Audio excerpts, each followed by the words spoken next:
Now that you've downloaded and installed the Adobe Photoshop app, somewhere on your desktop should be the Photoshop icon. And it'll look like this, the P and the S. Before you click, let me explain that the lesson plan for today is learning about the features in Photoshop's starter page. Hopefully by now you've downloaded the exercise files. It's really important that you download these files and know where they're located.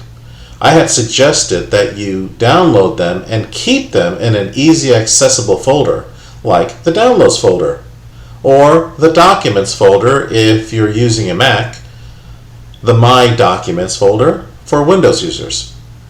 Click on the Photoshop icon and let's get started with the starter page. The starter page is divided into several sections. On the left side, you have these links: Home, Learn, and all the way down we see buttons, Create New, and Open, all which serve different purposes. Up here you have the Build Your Skills section.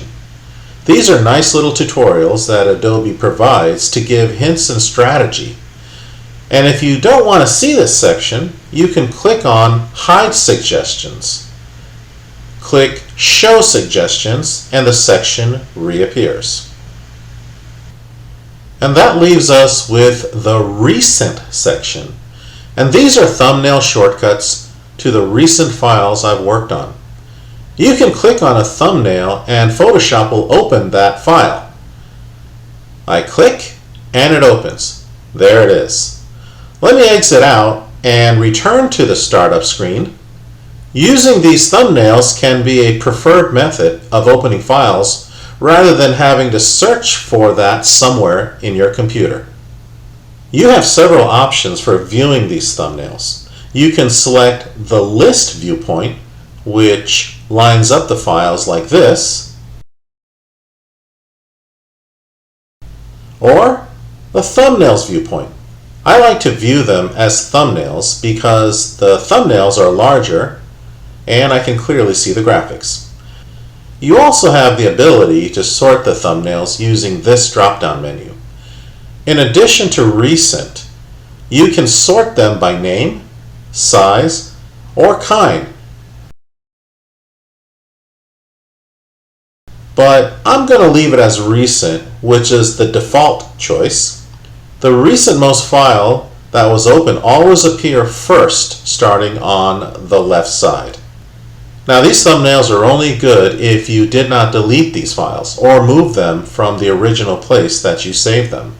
Otherwise, clicking them will not work. It'll just show an alert saying that the file was not found.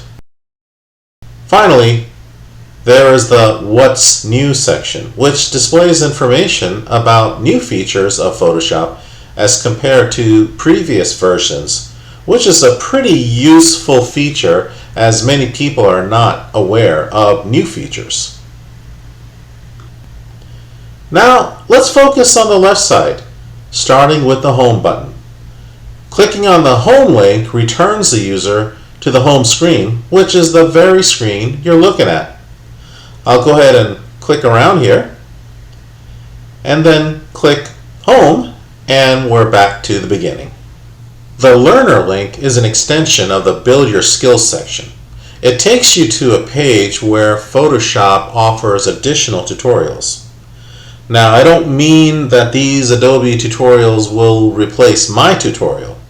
I offer a much more in-depth instruction, and of course I'm accessible by email. The next link down is called Lightroom Photos, and here is the icon for the Lightroom app, also available for download within the Adobe Creative Cloud website or app. Lightroom is a software used primarily by photographers to make simple edits such as touch-ups, color balance adjustments, fixing those annoying red-eye photos, creating slides, and is great at organizing files. And while Lightroom works hand in hand with Photoshop, Photoshop is a far more robust and powerful software, not only used by photographers, but also by graphic artists, videographers, web designers, and many other creative professionals. I hope to offer Lightroom in the near future, but for now I provided a link on this page if you're interested in finding out more about Lightroom. The cloud link here connects to Adobe's cloud storage servers. I'm going to show you a screenshot of what that page looks like. We'll get into more details about file storage when we study about saving your work. But I will say that the benefit of saving work in the cloud provides an additional backup to just keeping files in your computer or external storage device.